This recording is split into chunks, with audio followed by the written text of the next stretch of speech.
Greatheart asked. You came in at the gate, didn't you? Yes, yes.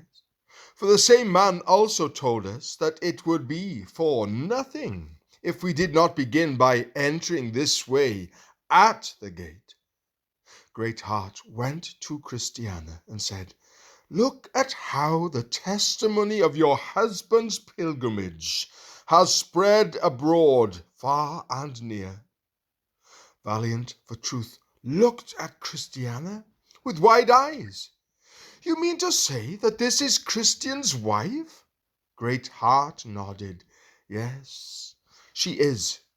He also gestured to the young men and said, And these are his 4 sons.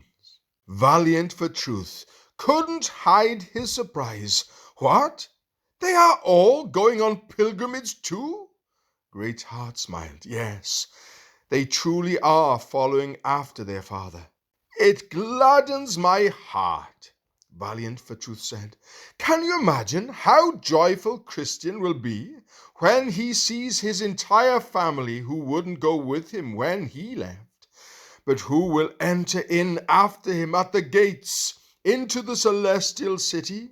Without a doubt, it will be a comfort to him, Greatheart said, for next to the joy of seeing himself there, it will be a joy to meet his wife and children there. As long as you brought that up, please, I'd like to hear your opinion about that.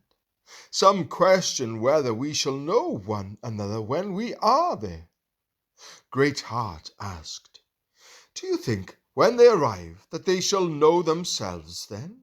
Or that they will rejoice to see themselves in that blessedness? And if they shall know themselves in this way, why wouldn't they know others and rejoice in their welfare also?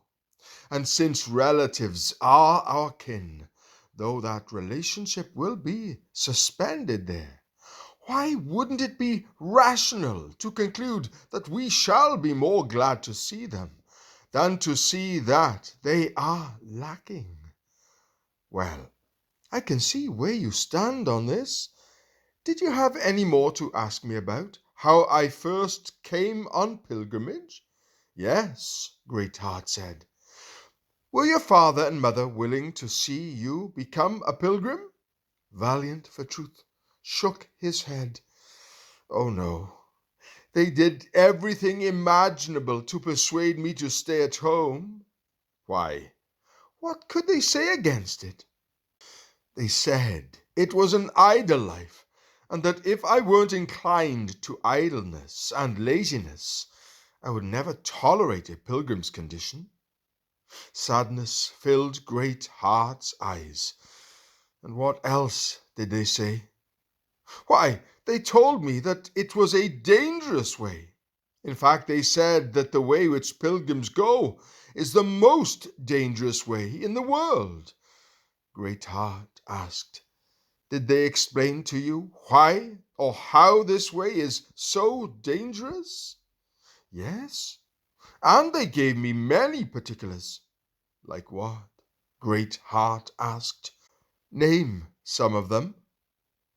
They told me of the Slough of Despond, where Christian was almost smothered.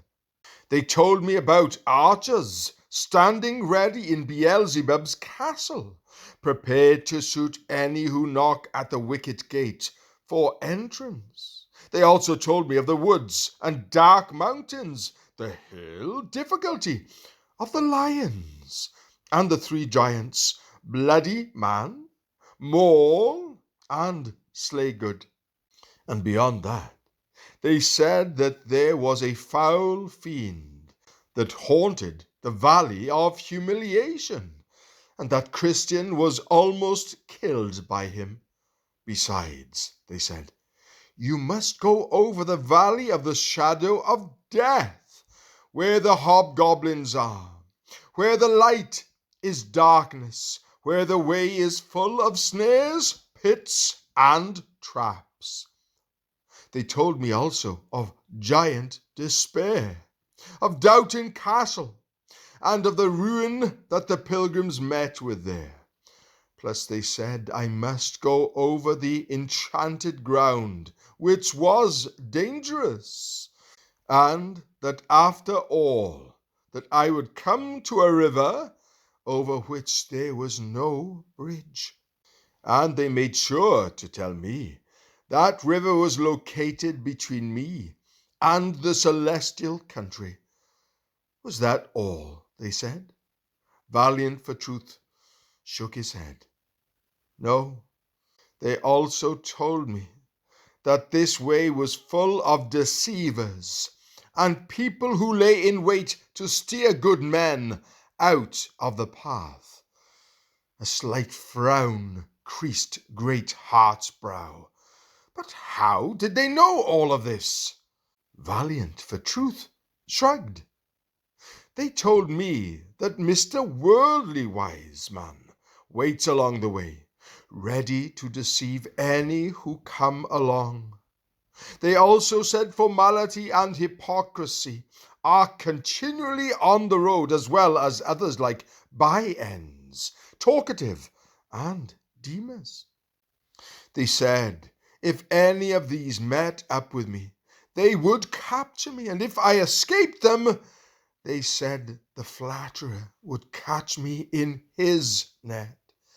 They also told me that if I met up with green-headed ignorance, I would imagine I was headed to the gate, but instead I'd be following him back to the hole in the side of the hill, and made to go the byway to hell.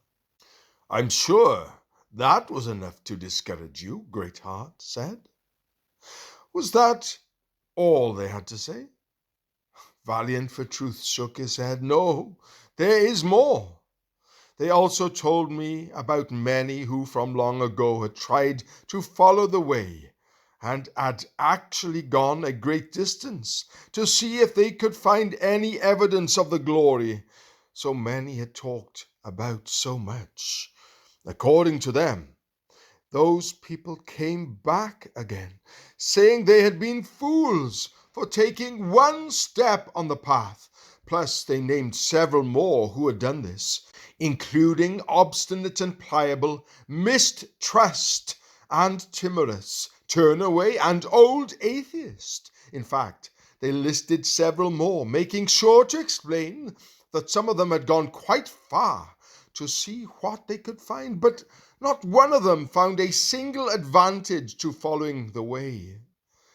Did they say anything more to discourage you? Great Heart asked. Yes, Valiant for Truth nodded. They told me about a man by the name of Mr. Fearing, who was a pilgrim, and how he found his way so lonely that he never found a time that he felt comfortable.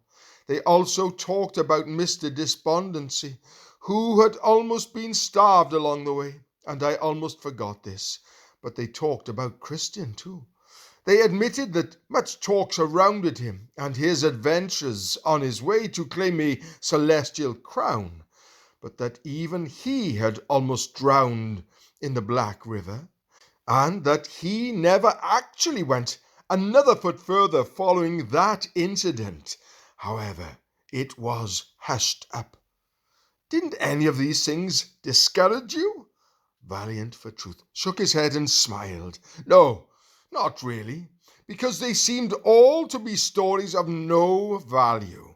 So I counted them as nothing. Tell me, Great Heart said, how did this thinking come about? Why, I still believed what Mr. Tell-True had told me, and that truth carried me beyond all the stories those scoundrels had to tell. Great Heart clapped him on the back. Then this was your victory, your faith in action. I believe you are right. My faith grew, walked in the way, and fought all those who assaulted me. And by believing, my faith has brought me to this place. So